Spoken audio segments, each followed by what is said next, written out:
Você já se perguntou ou está preocupado sobre os e-commerces pequenos, e-commerces médios, eles vão acabar com toda essa concorrência, com os grandes varejistas, com os grandes marketplaces, com os marketplaces de fora, né, os principais asiáticos.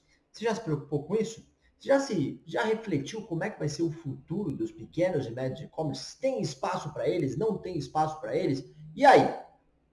É isso que a gente vai falar nesse vídeo. E eu vou tentar esclarecer e vou dar a minha opinião, tá? Vou me posicionar sobre o que eu acho especificamente. Eu espero que você assista, porque eu tenho certeza que ou vou fazer não vou dar spoiler aqui, ou vai te causar um desconforto muito grande, ou vai te acalentar o seu coração, tá bom? Com essa dúvida, com essa angústia. Mas fique despreocupado que eu vou dar a minha opinião, vou mostrar exatamente o que está acontecendo hoje, por que as pessoas estão em dúvida quanto a isso. Beleza? Vamos acompanhar aqui, mas antes, se você está chegando agora nesse canal, eu vou me apresentar para você coisa muito rápida. Meu nome é Guilherme Ornati, tenho mais de 10 anos de experiência no mercado de e-commerce. Eu tenho, há 2 anos eu estou produzindo conteúdo. Aqui no YouTube especificamente, estou produzindo há pouco tempo, não sei quando você está assistindo esse vídeo, mas o meu compromisso com você é especificamente trazer conteúdo diário que te ajude a resolver as suas dores. Dores essas que eu percorri na prática, né? Já fui lá iniciante, intermediário, continuo intermediário, a gente nunca pode parar de estudar, mas estou há 10 anos nessa jornada. Hoje eu tenho minha agência, minha aceleração de e-commerce, tenho alunos, tenho mentorados, enfim. Beleza? Então, esse é o Guilherme Ornati. Eu já faço um convite para você. Como eu falei, o meu objetivo aqui é trazer conteúdo diário. Eu tenho certeza que esses conteúdos eles vão ajudar nas suas dores. Por isso, já se inscreve no canal, ativa a notificação para que você possa não perder absolutamente nada. Beleza? Se você já é inscrito e está aqui, deixa aquele likezão, porque você sabe que isso ajuda bastante a chegar cada vez mais longe em outras pessoas. E se você é novo e gostar desse vídeo, lá no final você vai me dar o seu like para que eu possa chegar cada vez mais longe. Beleza? Então, bora, vamos falar sobre esse tema polêmico, esse tema que pode assustar alguns e realmente ele gera um desconforto, né? Gera um desconforto e o meu objetivo é tentar ajudar na resposta para essa pergunta. E-commerces, não e-commerce, e-commerces menores vão acabar? Vai acabar o espaço desses e-commerces? Primeiro vamos começar falando sobre por que estão dizendo que vai acabar, né? Você pode até ter, você vê um monte de notícia por aí, então você viu uma notícia no momento que eu estou gravando, saiu uma notícia na semana passada que grandes varejistas, né, Riachuelo, Marisa, estão fazendo uma pressão muito forte no atual ministro da Economia para taxação da Shein, né, ou dos grandes marketplaces asiáticos, tá? Existe uma grande pressão dos grandes varejistas, por quê? Porque esses marketplaces asiáticos, eles estão ganhando cada vez mais espaço de mercado, porque eles não têm a carga tributária, né? Isso é o que os grandes varejistas alegam, não tem a carga tributária que essas empresas que eles mesmos têm, né? Esses grandes varejistas. Logo, a competição ela fica desleal, é essa a palavra. Pois muito bem, se os grandes varejistas estão passando por isso, imagine os pequenos, imagine os médios, certo? Então, essa já é uma primeira preocupação. E isso tem muita gente que desde essa notícia começou a falar sobre, pô, não vai ter mais espaço. Se não tem para grandes varejistas, imagine para médios, imagine para pequenos, enfim, tá? Aqui eu vou abrir pontos do que está gerando essa reflexão, né? Então, nesse momento que eu estou gravando esse vídeo, a gente passa por um cenário instável de inflação, né? Quando a inflação ela é muito alta num país, o que acontece, né? O seu poder de compra ele diminui. Logo, se o seu poder de compra diminui, você acaba priorizando alguns investimentos, alguns gastos, principalmente com a parte básica ali do que você precisa para se alimentar, enfim, tá bom? Logo, você acaba não fazendo a quantidade de compras que você faria em varejistas, como alguns produtos que você deixa ou você posterga. Você compraria, você deixa e posterga. Isso funciona no mercado inteiro, para pequeno, para médio, para grandes varejistas. Então você desacelera a economia como um todo. Isso é importante você levar em consideração.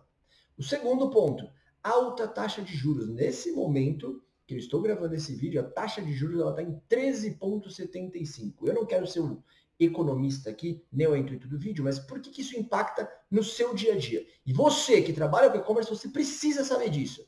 Quando você tem uma taxa de juros muito alta, você tem um menor acesso a crédito. Significa menos dinheiro na economia, tá? De novo, não vou entrar em economês, mas as coisas elas andam juntas. Quando a inflação está muito alta, automaticamente o Banco Central ele vai aumentando a taxa de juros. Para quê? Para que você freie realmente a economia e a inflação ela baixe. Só que isso faz com que você freie a economia e as pessoas elas têm menos dinheiro. Tendo menos dinheiro, elas vão gastar menos. Então, um é consequência do outro. Se elas vão gastar menos, o seu e-commerce vai vender menos. Então, esse é o cenário econômico que a gente se encontra nesse momento, que eu estou gravando esse vídeo novamente. Beleza? Então, isso influencia. Então, já são dois fatores que estão dizendo que o e-commerce, principalmente os pequenos varejistas que têm pouco caixa e não têm uma condição muito saudável, né, para se sustentar, pode estar sendo prejudicial. Mas calma, eu não quero aqui vender nenhum cenário caótico. Eu estou falando o que está acontecendo nesse momento, mas eu vou falar o que você deve fazer também, tá? O terceiro ponto, a concorrência. Os grandes varejistas com dinheiro, né, de investimento, colocando e preenchendo aí todos os canais com seus anúncios, com uma concorrência desleal, né, para os pequenos e médios. Os grandes marketplaces também ganhando cada vez mais participação, tá? Também é um fator que acaba influenciando. E aí, quando eu falo marketplace, eu estou falando de todos, né? Os de fora, eu estou falando do Mercado Livre, estou falando todos os daqui, tá? O ponto número 4, dificuldade de se destacar perante a esse cenário. Pô, você é um pequeno, você está começando, você está ali querendo pegar a escala e você tem tudo isso acontecendo, parece um cenário assustador. Por quê? Você tem um custo, né? Alguns custos, na verdade. Você tem custos de pessoas, você tem custo de estoque, você tem logística, você tem plataforma. Você sabe quais são os custos que você tem aí. Então, num cenário de venda um pouco mais complicado, você tendo todos esses custos para arcar, então isso acaba. Você tem que ter uma inteligência financeira muito importante nesse momento, tá? Mas, como eu falei, o intuito não é fazer você sair daqui desse vídeo depressivo ou depressiva. Pelo contrário, é eu mostrar a minha opinião e ao final eu vou direcionar o que eu penso e o que eu vejo do mercado. Mas antes, eu quero citar um pouco da situação atual, né? Então, segundo dados do Sebrae, em torno de existem em torno de 1,3 milhões de e-commerce e 90% disso são pequenos e médios. É isso mesmo. E aí você pode se perguntar, né? Pô, realmente, né, com base em tudo que você contou aqui, Guilherme, é um cenário extremamente preocupante. Realmente, só os varejistas, os gigantes varejistas vão sobreviver. Só os gigantes marketplaces vão sobreviver. Só que isso, na prática, não é bem verdade, né? Tanto não é verdade que eu não estaria aqui, você não estaria aí, você seja lojista ou gestor de tráfego ou consultor, enfim, tá? Eu tenho certeza absoluta que você tem 1, 2, 3, 4, 5, 10 clientes que estão crescendo, que estão em nichos específicos, que tem ali um crescimento acontecendo, que tem vendas sendo realizadas. E eu vou tentar esmiuçar um pouco mais à frente alguns pilares do que eu vejo os meus clientes fazendo, clientes, né, pequenos e médios que estão se destacando, o que eles estão fazendo. Eu acho que essa é a grande lição que você tem que tirar disso daqui. O cenário está desafiador? Sim.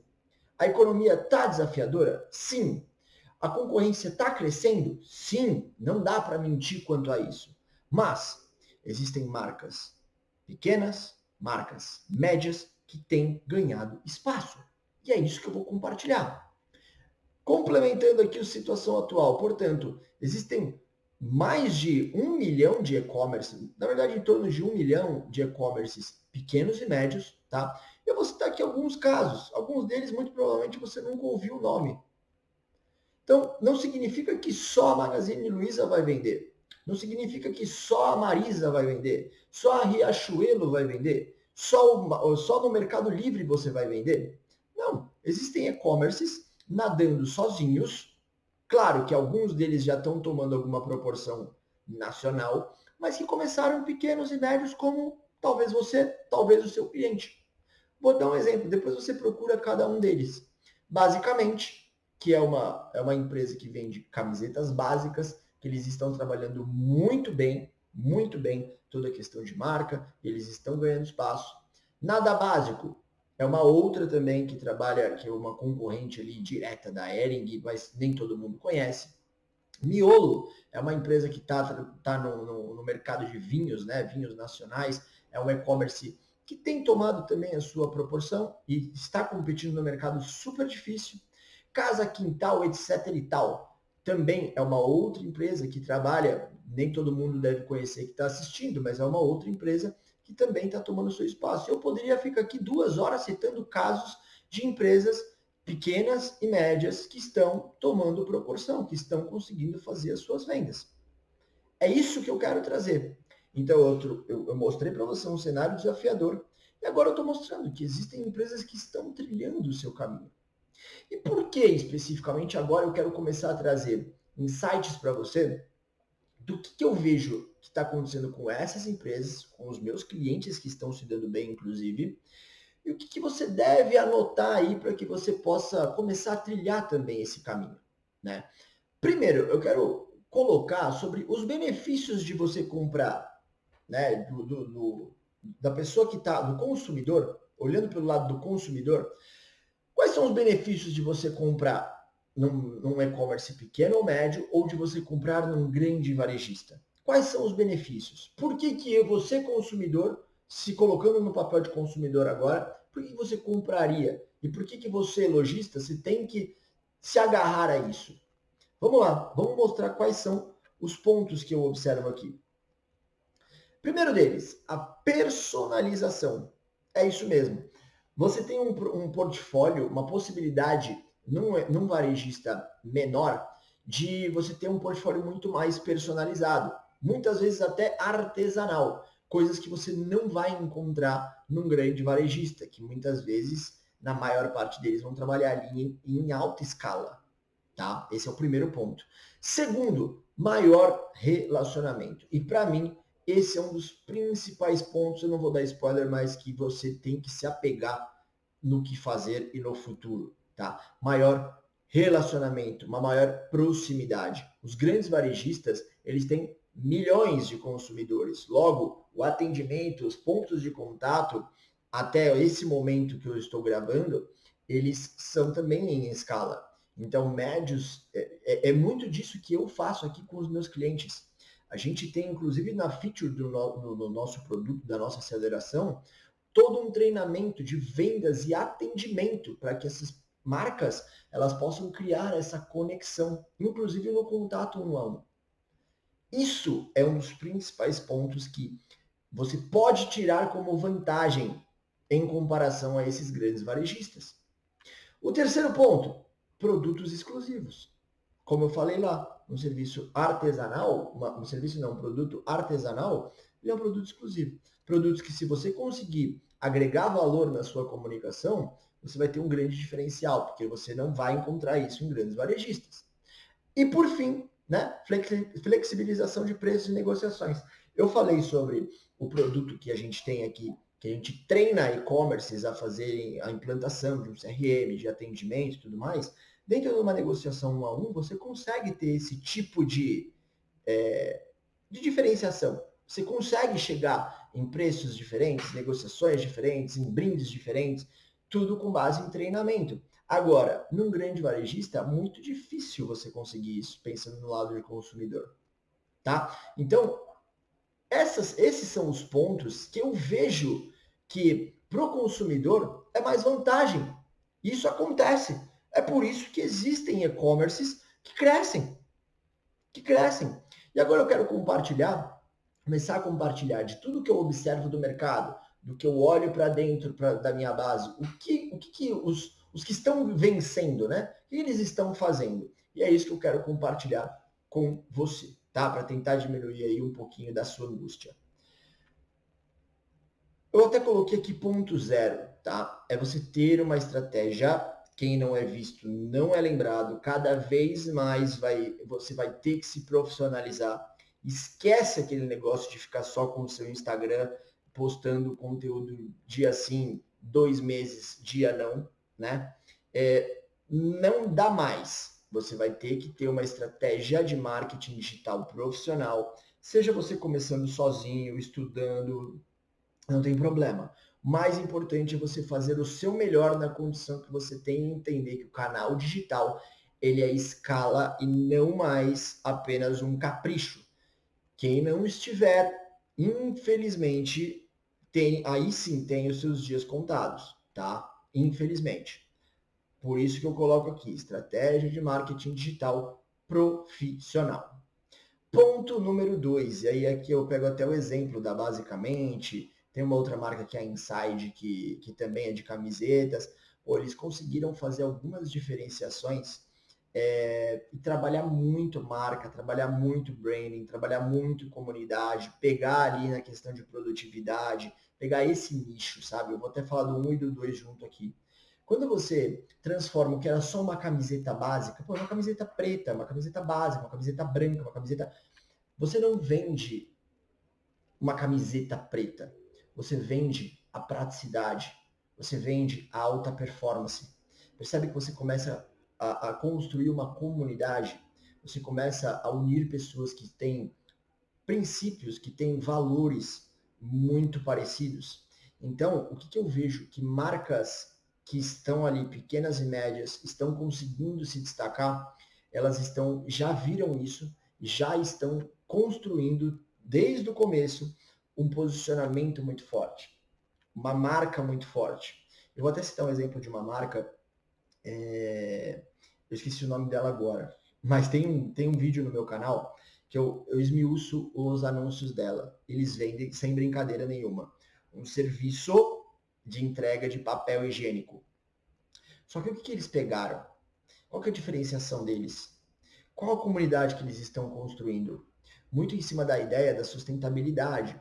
Porque papel higiênico comum das grandes indústrias derrubam árvores e árvores para fazer. Isso não é sustentável. O papel higiênico deles vem do bambu. E aí eles pegam muito na sustentabilidade, no reciclável. E estão criando em cima disso uma comunidade. Portanto, eu sei que pode parecer muito clichê isso para você, mas o quanto mais você fugir, você vende garrafa de plástico como essa daqui. Se você se apegar só à garrafa de plástico e você for querer competir muitas vezes ali com o Mercado Livre, você quer, cara, muito provavelmente não vai conseguir chegar no preço dos caras, no frete dos caras, você vai perder. Você vai perder. Você tem que refletir o teu negócio, qual que é, como é que vai ser o teu branding? Com qual comunidade que você vai falar? Quais são os seus princípios? Quais são os seus valores? Quem que você vai trazer para perto de você? Porque é na construção dessas comunidades que você vai conseguir criar conexão. E aí essas marcas, os consumidores, eles passam a comprar de você pela marca, pelas suas ideias, pelo que você defende, e não única e exclusivamente pensando num produto. E aí eu dei o exemplo do papel higiênico, porque eu sei que aí você vai estar pensando, pô, mas o meu produto ele é commodity, eu não tenho como diferenciar. Por isso eu trouxe o exemplo da camiseta preta e trouxe o exemplo do papel higiênico. São duas marcas que conseguiram criar uma comunidade em cima de um nicho, com uma marca muito forte, com ideias, princípios, valores muito fortes. Eu trouxe de forma proposital, para você não ter essa muleta. Ou você vai para esse tipo de estratégia, ou aí sim, você vai perder na competição. Porque é muito simples, para pensar. Se a garrafa, se você fala só da garrafa, uma garrafa de plástico para pôr água, e você vende a R$ 50, você entra no Mercado Livre, está 32, ele vai comprar lá e vai receber mais rápido. Percebe? É disso que você tem que fugir. E você tem que vir muito mais para a parte de uma construção de uma comunidade, que tem a ver com os 3 outros itens que eu falei aqui, tá? Marca, nicho, comunidade e relacionamento. Porque a partir do momento que você cria isso, você consegue ter o LTV. O que é isso? É o Lifetime Value, é o quanto uma pessoa compra de você no tempo. Ela não vai fazer só uma compra, ela vai estar junto com você, seus lançamentos, ela vai participar. ela vai ter benefícios, ela vai participar da construção da tua marca, da tua comunidade, tá? Então, com base nisso, é para isso que eu quero te abrir o olho, sobre o que você deve fazer. Espero que tenha ficado claro. Depois, eu vou deixar na descrição o nome dessas duas marcas, tá? Que eu citei para você tirar como ideia. Ponto número 4, que na verdade é o 5, porque aqui tem o 0. Experiência impecável. É isso mesmo. Você não tem margem para errar prazo, não tem margem para errar qualidade de produto. Então você tem que entregar uma experiência impecável. Porque se você tem que construir uma comunidade para se diferenciar e você erra na experiência, acabou. Essa comunidade ela não vai existir. Tá claro? Processos de atendimento, a mesma coisa. Falei sobre o treinamento que a gente dá, é isso. É você saber lidar no 1 a 1 ali no WhatsApp, num direct que você recebe. Você tem que fazer de forma processualizada, ter alguém especializado para fazer, com o script correto, com um CRM que você gerencie isso, porque, de novo, se você fizer isso de qualquer jeito, você não constrói comunidade, você não constrói relacionamento, tá bom? Item número 6, e aí sim, melhoria contínua, né? Pô, a forma como você compra, a forma como você produz, como é que você consegue diminuir custo, como você consegue melhorar o teu frete, como é que você consegue melhorar suas taxas de pagamento, enfim, tá? E aí aqui tem uma outra boa notícia, porque cada vez mais, nesse momento aqui que eu estou gravando, e o mercado de e-commerce ele vai crescer, tá? Vou falar um pouquinho de futuro ele também para fechar, mas o mercado de e-commerce ele vai crescer muito ainda no Brasil. E cada vez mais os holofotes, os olhares estarão para o varejo online. Tá? Então, novas soluções de pagamentos vão surgir, novas soluções de frete. Hoje, por exemplo, tem o Melhor Envio que veio, né, diminuindo ali os custos de frete. Então, o que eu quero abrir o teu olho? Né? Resista nesse momento, faça aquilo que eu estou falando. Pode parecer sim um momento difícil, e ele é economicamente um momento difícil, nesse momento que eu estou gravando novamente. Porém, existem pessoas, existem lojas que estão crescendo. É isso que eu quero que você saia de mensagem. E eu quero que você saia de mensagem também que é um mercado que vai crescer e eu vou mostrar com dados e fatos que ele vai crescer. Com isso, novas soluções surgirão. Plataformas que vão cobrar menos porque a concorrência ela vai, né? Tudo que tem concorrência envolvida, novas marcas entrando, você ajuda o consumidor, você pressiona as margens, né? Isso é bom, a competição é bom. Essa é a minha forma de ver o mundo. E quando entrar novas ferramentas de frete, quando entrarem novas opções de frete, quando entrarem novas opções de pagamento, quando entrarem novas opções de plataforma, esses custos eles tendem a diminuir. Portanto, se segura na cadeira, põe o cinto que a coisa ela vai melhorar, tá? E aí eu falo, inclusive, de futuro aqui para a gente fechar e que você saia esperançoso ou esperançosa, tá? Eu fiz uma lição de casa esses dias relacionadas a dados de mercado, e aí eu não sai, fica atento, porque isso pode te ajudar bastante aí nesse desconforto que você pode ter e vai ser muito rápido, tá? Que é sobre o crescimento do e-commerce, né? Nós tivemos um período ali em 2018 para 2019, de 2017 para 2018, o mercado de e-commerce cresceu 12%. De 18 para 19 cresceu 22%. De 19 para 20, muito por conta do momento que a gente passou e tudo mais, né, todo mundo em casa, 68% de crescimento, tá? E não recuou. De 20 para 21, foram 26% de crescimento.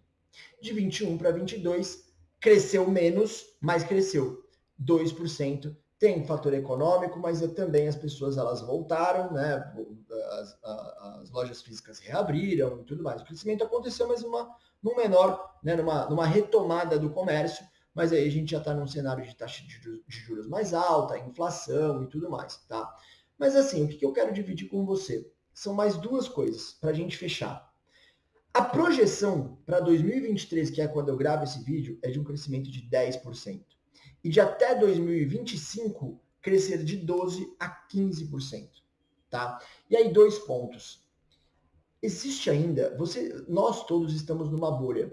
Para a gente comprar online, pô, é óbvio há muito tempo. Mas tem muita gente que ainda tem receio de comprar online. Tem muita gente que ainda tem novos consumidores entrando ainda no mercado. Tá? Olha só esse número aqui, só para você ter um exemplo.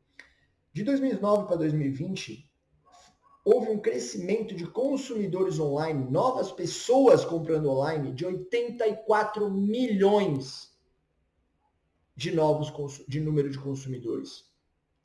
Um crescimento de 13% relacionado ao ano anterior.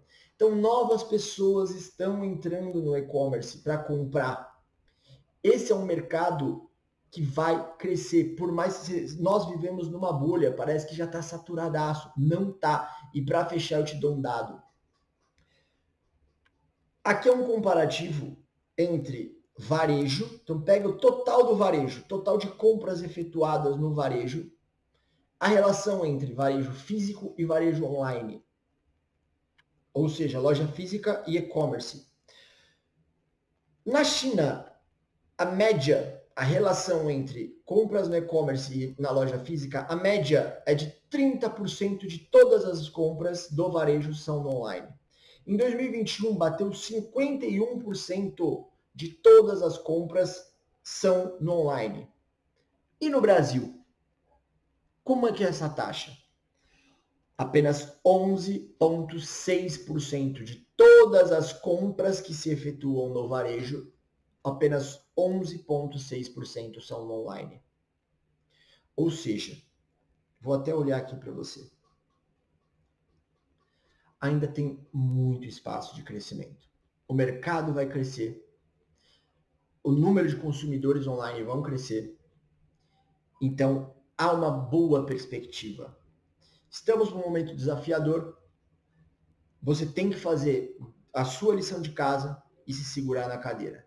Porque eu te afirmo, eu tenho certeza que daqui a um tempo nós vamos estar novamente com o país em evolução, a gente conseguindo ver e-commerces crescendo e ótimas notícias acontecendo.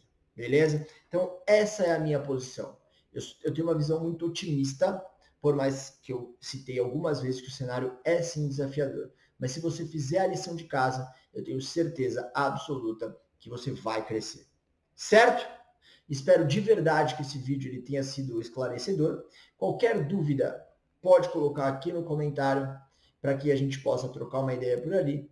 E novamente eu te convido, se você é novo ou nova aqui no canal, se inscreve, ativa a notificação e deixa aquele like para ajudar a chegar cada vez mais longe e produzir mais conteúdos como esse. Beleza? Um grande abraço, até a próxima e tchau.